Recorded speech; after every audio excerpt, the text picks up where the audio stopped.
একটা মানুষ অন্য মানুষের প্রতি এই 4টি কারণে আকর্ষিত হয়। 1. শরীর বা দেহ।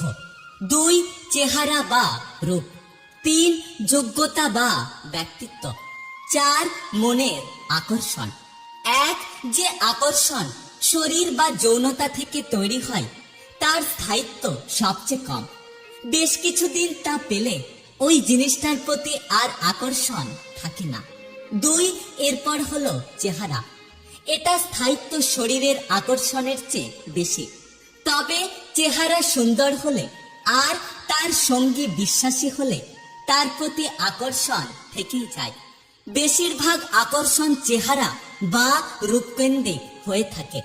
প্রথম দেখায় একজন মানুষ সবসময় আরেকটা মানুষের চেহারা দেখে। 3.